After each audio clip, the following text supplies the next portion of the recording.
What's up, everyone? Today we're taking a look at the amazing Yamaguchi Belliniga Titan figure. This is one of the most dynamic and highly articulated Titan figures out there. Not that there is any other options. But let's see if it's worth adding to your collection. First up, let's talk about the packaging.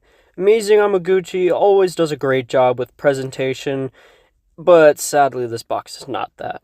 It's the new design for the Revoltech figures, which is a much more premium looking package, but I feel like they wasted an opportunity considering they have an actual animated character and they could do some incredible art from the show.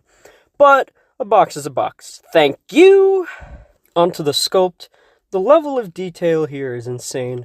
The muscle definition looks incredibly organic, with sculpted veins adding to the raw intensity of Aaron's Titan form.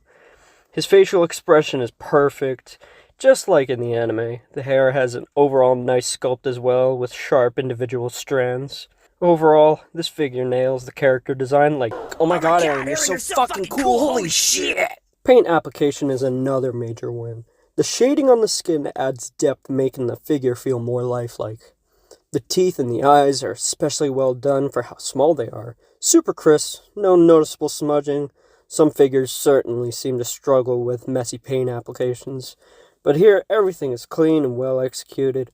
If anything, a little weathering on the body could have made it look even grittier, but, the whole thing was pretty simple in the show, so what can you do? Now on to the articulation.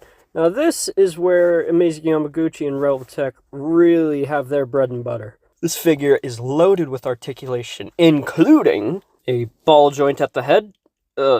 The face really easily falls off. That's pretty annoying. You could try putting some joint grease in there. It should work fine, but, yeah.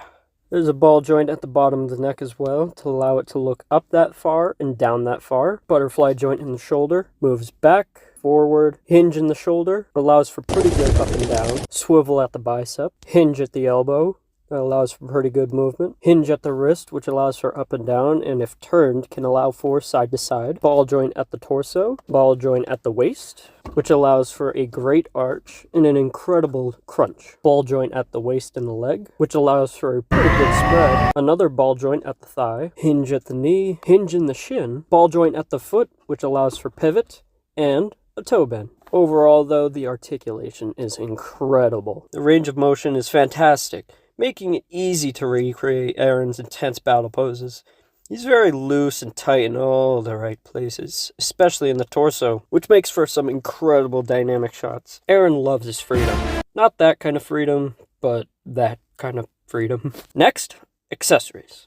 This figure comes with multiple interchangeable hands, including 2 fists, 2 hardened fists, 2 clawed hands, and 2 open dynamic hands. There are also God damn it, I can't fucking talk. There are also alternate faces, letting you switch between a standard face and an even angry or screaming expression, which is a store exclusive, you traitors! But I thankfully ordered mine from Hobby Genkai, not sponsored. And of course, it includes a stand to help with those crazy airborne poses. And thankfully, with how light the figure is, he doesn't try to kill himself, unlike Reiner. Would have been cool to get some extra effect parts, like a smoky effect for when it transforms, but of course, you can get the Tamashii Nation's effect. They work great with them. Build quality is mostly great. The plastic feels sturdy, and the paint doesn't seem like it'll chip easily. That said, some of the joints feel fragile, especially in the wrist. But that's normal for Amazing Yamaguchi, especially Carnage. As long as you handle it carefully, though, it should hold up well. Although, thankfully, unlike those old figures, the hands slide off very easily, so I don't think we'll have to worry about it breaking. Not that they include any extra pegs. Time for some photos. And now, while these photos are running, I just wanted to let you know my next video is going to be one by one going through all the figures I have in my collection and giving them a quick rating. I might split it up into 2 parts, I don't know. But please feel free to come back and check it out once it comes out. So, is this figure worth the price, though? Amazing Yamaguchi figures tend to be on the pricier side. This one being 12,640 woolongs, or this much in American USD. You're paying for top-tier articulation and sculpting, making it a great choice for dynamic displays if you're a big Attack on Titan fan. Now for the comparisons, we have the Marvel Legends Venom. My last review, the Storm Collectibles Baki. There's been a lot of naked men on my channel. Next one will be a woman. The Real Great Evangelion Unit 1, and the Amazing Yamaguchi Deadpool. Overall, though, the figure is an absolute beast. The sculpt, the articulation, the paintwork are all top-notch. While some of the joints could be a bit tighter, it still delivers on dynamic posing. Casual fans could possibly find it a bit pricey, but it's still very much worth it. Final score, though, 9 out of 10.